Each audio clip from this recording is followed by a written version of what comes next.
ખાડી યુદ્ધ વચ્ચે ડીઝલની કાળાબજારી અટકાવવા માટે દેવભૂમિ દ્વારકા જિલ્લાના ખંભાળિયાના મામલતદારે એક પરિપત્ર જાહેર કર્યો। સંગ્રહખોરોને કારણે ડીઝલની કૃત્રિમ અછત ન સર્જાય તે સંદર્ભે ખંભાળિયા મામલતદારે પરિપત્ર કર્યો છે। આ પરિપત્રમાં સ્પષ્ટ સૂચના અપાઈ છે કે ખેડૂત દીઠ 200 લીટર સુધીની મર્યાદામાં ડીઝલનો જથ્થો અપાશે।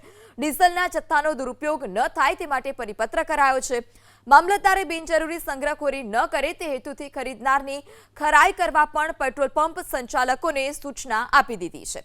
પરિપત્ર મુજબ ખેડૂત તરીકે ડીઝલ લેવાનું હોય તો પુરાવા પણ રજૂ કરવા પડશે। ખેડૂતે 7/12/8 આધાર કાર્ડ, ચૂંટણી કાર્ડ રજૂ કરવાનું રહેશે। આ સાથોસાથ ટ્રેક્ટરની આરસી બુક પણ રજૂ કરવી પડશે। 7, 12 અને 8 માં જેનું નામ હશે તેના નામે જ ટ્રેક્ટરની આરસી બુક છે કે નહીં તેની ખરાઈ કર્યા બાદ જ જથ્થો આપવા માટે પેટ્રોલ પંપ સંચાલકોને સૂચના આપવામાં આવી છે।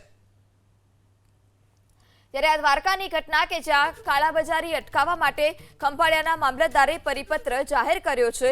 ડીઝલની કાળાબજારી રોકવા માટે ખંભાળિયા મામલતદારે એક પરિપત્ર જાહેર કર્યો કે જેમાં કહ્યું કે મર્યાદામાં ખેડૂતોને ડીઝલ આપવાનું રહેશે। ખેડૂત દીઠ 200 લીટર સુધીની મર્યાદામાં ડીઝલનો જથ્થો આપવાનો રહેશે।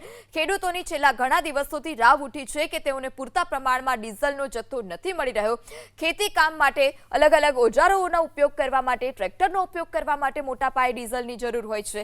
ત્યારે વહેલી સવારથી જ અલગ અલગ પેટ્રોલ પંપ પરથી પણ એબીપી અસ્મિતાએ આપને દ્રશ્ય બતાવ્યા છે કે જ્યાં ખેડૂતો આ પ્રકારે ટ્રેક્ટર અને કેરબા સાથે લાઇનમાં ઊભા હોય।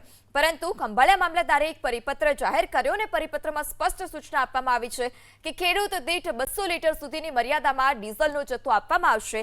જે ડીઝલનો જથ્થો છે તેનો દુરુપયોગ ન થાય તે માટે આ પરિપત્ર જાહેર કરવામાં આવ્યો છે। મામલતદારે બિનજરૂરી સંગ્રહખોરી ન કરે તે હેતુથી ખરીદનારની ખરાઈ કરવા પણ પેટ્રોલ પંપ સંચાલકોને સૂચના આપી છે। ખેડૂત તરીકે ડીઝલ લેવાનું હોય તો ખેડૂતોએ હવે પુરાવા પણ રજૂ કરવા પડશે। ખેડૂતે 7/12/8 આધાર કાર્ડ, ચૂંટણી કાર્ડ રજૂ કરવાનું રહેશે। આ સાથે જ જે ટ્રેક્ટરની આરસી બુક હોય તે પણ રજૂ કરવાની રહેશે। 7/12/8 માં જેનું નામ હશે તેના નામે જ ટ્રેક્ટરની આરસી બુક છે કે નહીં તેની પણ ખરાઈ કરવામાં આવશે અને ત્યારબાદ જ જે જથ્થો છે તે આપવા માટે સૂચના આપવામાં આવી છે। ત્યારે 7/12/8 અને નકલ સહિતના જે અલગ અલગ જે પુરાવા છે, ખેડૂતોનું આધાર કાર્ડ, ચૂંટણી કાર્ડની નકલ, આ તમામ સાથે ખેડૂતોએ પેટ્રોલ પંપ પર જવાનું રહેશે અને ત્યારબાદ જ તેઓ ડીઝલનો જથ્થો મેળવી શકશે।